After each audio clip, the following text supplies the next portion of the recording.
আসসালামু আলাইকুম।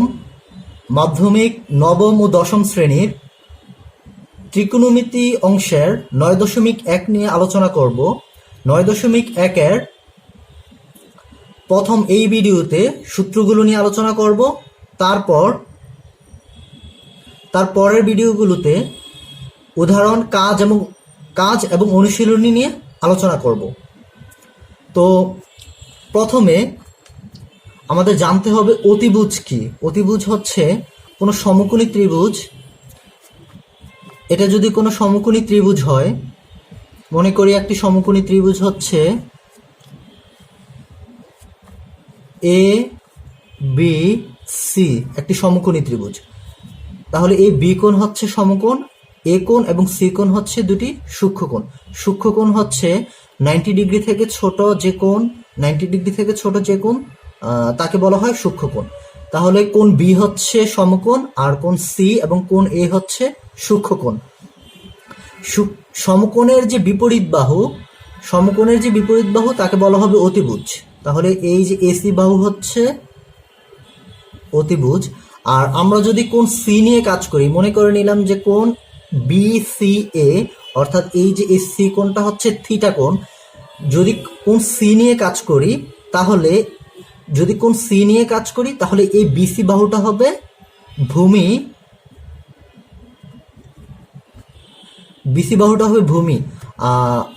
যদি আমরা সি নিয়ে কাজ করি তাহলে এবি বাহুটা হবে লম্ব।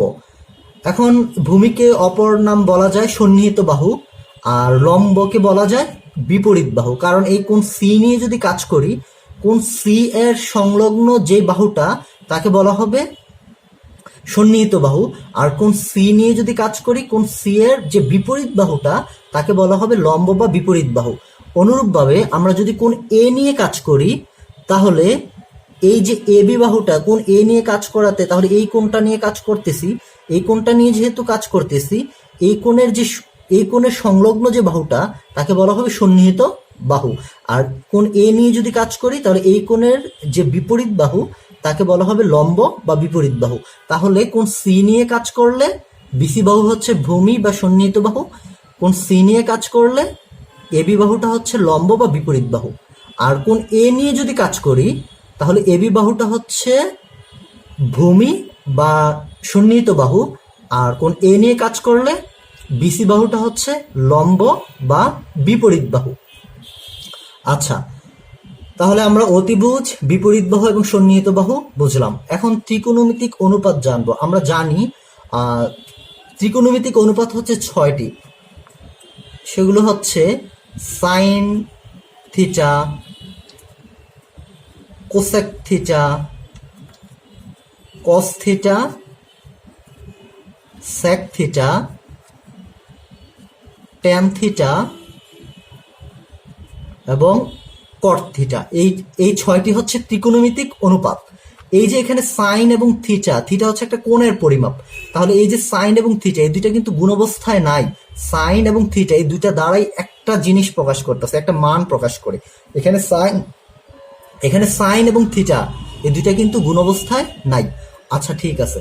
তারপর হচ্ছে এই যে sine theta, cosec theta, cos theta, sec theta, tan theta, cot theta, এই যে 6টি ত্রিকোণমিতিক অনুপাত, তাদের মধ্যে বিপরীত সম্পর্ক আছে। অর্থাৎ সাইনের বিপরীত হচ্ছে কোসেক, কসের বিপরীত সম্পর্ক হচ্ছে সেকের সাথে, ট্যানের বিপরীত সম্পর্ক হচ্ছে কটের সাথে। বিপরীত সম্পর্কটা কি আমরা লিখতে পারবো। অর্থাৎ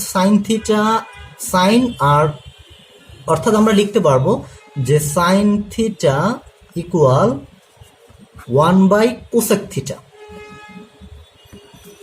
তাহলে সাইন এবং কোসেকের সম্পর্কটা হচ্ছে ব্যস্তানুপাতিক। তাহলে কোসেক থিটা ইকুয়াল কি লিখতে পারবো? কোসেক থিটা ইকুয়াল লিখতে পারবো 1/সাইন থিটা। অনুরূপভাবে কস হচ্ছে সেকের ব্যস্তানুপাতিক। তাহলে আমরা কি লিখতে পারবো? তাহলে আমরা কস থিটা ইকুয়াল লিখতে পারবো 1/সেক থিটা, আর সেক থিটা ইকুয়াল লিখতে পারবো 1/কস থিটা। আর অনুরূপভাবে ট্যান থিটা, ট্যানের বিপরীত হচ্ছে কট। তাহলে ট্যান থিটা ইকুয়াল লিখতে পারবো 1/কট কট থিটা, এবং কট থিটা ইকুয়াল লিখতে পারবো 1/tan থিটা ইত্যাদি হচ্ছে বিপরীত সম্পর্ক অর্থাৎ সাইনের বিপরীত সম্পর্ক কোসেকের সাথে, আর কজের হচ্ছে স্যাকের সাথে, ট্যানের হচ্ছে কটের সাথে। আর ত্রিকোণমিতিক অনুপাত 6টি। তাহলে সাইনের বিপরীত সম্পর্ক কোসেকের সাথে, কজের বিপরীত সম্পর্ক স্যাকের সাথে, আর ট্যানের বিপরীত সম্পর্ক হচ্ছে কটের সাথে।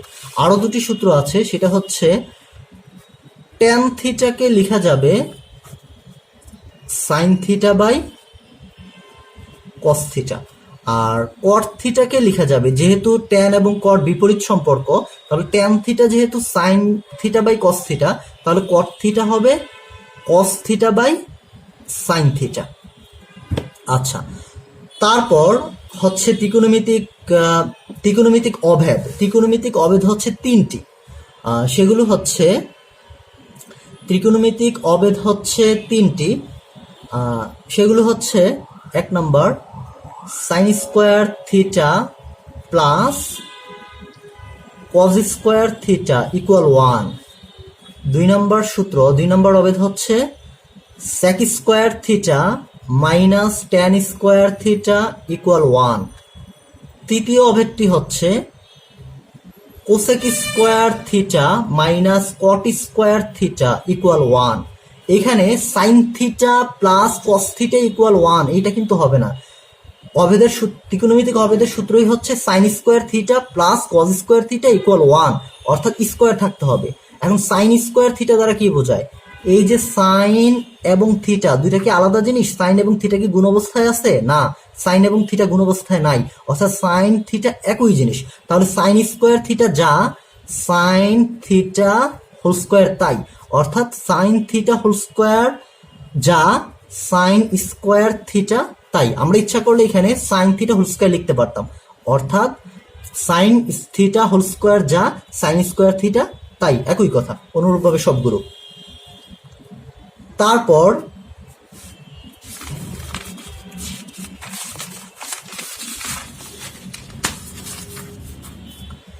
আমরা জানি ত্রিকোণমিতি হচ্ছে যে কোণ ত্রিকোণমিতি হচ্ছে কোণ এবং বাহুর মধ্যে সম্পর্ক প্রকাশ করে, এটাই হচ্ছে ত্রিকোণমিতি।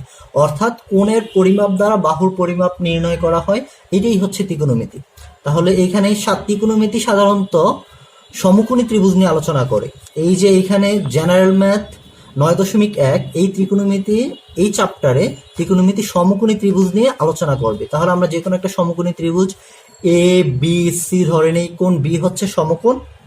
আমরা জানি যে কোণ বি হচ্ছে সমকোণ, তাহলে সমকোণের যে বিপরীত বাহু, এই যে এটা কোণ, এই কোণের যে বিপরীত বাহু তাকে বলা হবে অতিভুজ। সমকোণের বিপরীত বাহু হচ্ছে অতিভুজ। আর আমরা যদি কোণ সি নিয়ে কাজ করি তাহলে বিসিটা হচ্ছে সন্নিহিত বাহু অথবা ভূমি, আর কোণ সি নিয়ে কাজ করলে এবিটা হচ্ছে বিপরীত বাহু বা লম্ব। আমরা যদি কোণ এ নিয়ে কাজ করি তাহলে এই বিসি বাহুটা হবে, যেহেতু কোণ এ নিয়ে কাজ করতেছি তাহলে এই বিসি বাহুটা হবে এ কোণের বিপরীত, তাহলে এই বিসি বাহুটা হবে বিপরীত বাহু বা লম্ব। আর কোণ এ নিয়ে যদি কাজ করি তাহলে এই যে এবি বাহুটা এ কোণের সন্নিহিত বাহু, তাহলে এবি বাহুটা হবে সন্নিহিত বাহু বা ভূমি। আচ্ছা, আমরা কোণ সি কে থিটা ধরে নিলাম, তাহলে এই যে সাইন থিটাকে আমরা লিখতে পারবো, আমরা জানি ত্রিকোণমিতিক অনুপাত হচ্ছে কোণ এবং বাহুর মধ্যে সম্পর্ক প্রকাশ করে। অর্থাৎ এই যে সাইন থিটা এটা তো একটা কোণ, এই কোণ এই যে সাইন থিটা এই যে সাইনটা ত্রিকোণমিতিক অনুপাতটা সেটা কোণ এবং বাহুর মধ্যে সম্পর্ক স্থাপন করবে। তাহলে আমরা লিখতে পারবো সাইন থিটা ইকুয়াল লিখতে পারবো হচ্ছে, সাইন থিটাকে মনে রাখার উপায় হচ্ছে অলস মানে হচ্ছে সাইন থিটা হচ্ছে লম্ব বাই অতিভুজ। তাহলে সাইন থিটাকে আমরা লিখতে পারবো লম্ব ভাগ অতিভুজ, লম্ব ভাগ অতিভুজ। তাহলে সাইন থিটাকে লিখতে পারবো লম্ব বাই অতিভুজ। তাহলে মনে রাখার কৌশল হচ্ছে অলস মানে পিছন থেকে আসতে হবে। তাহলে এই যে স মানে হচ্ছে সাইন, ল মানে হচ্ছে লম্ব, অ মানে হচ্ছে অতিভুজ। তার মানে এইটা হচ্ছে পেছন থেকে আসবে আর এইখান থেকে সামনে থেকে যাবে। এই স মানে হচ্ছে সাইন, ল মানে হচ্ছে লম্ব, অ মানে হচ্ছে অতিভুজ। তাহলে অলস দিয়ে বোঝাবে সাইন থিটা মানে লম্ব বাই অতিভুজ। তাহলে আমরা একটু আগে জেনেছি যে সাইনের বিপরীত হচ্ছে কোসেক। তাহলে কোসেক থিটাকে আমরা কি লিখতে পারবো? কোসেক থিটাকে আমরা লিখতে পারবো অতিভুজ, অতিভুজ বাই লম্ব। তাহলে এই যে সাইন মনের, যদি সাইন আমরা জানি তাহলে কোসেক থিটা বের করতে পারবো। তারপর হচ্ছে কস থিটা, কস থিটাকে লিখতে পারবো। কস থিটা মনে রাখার কৌশল হচ্ছে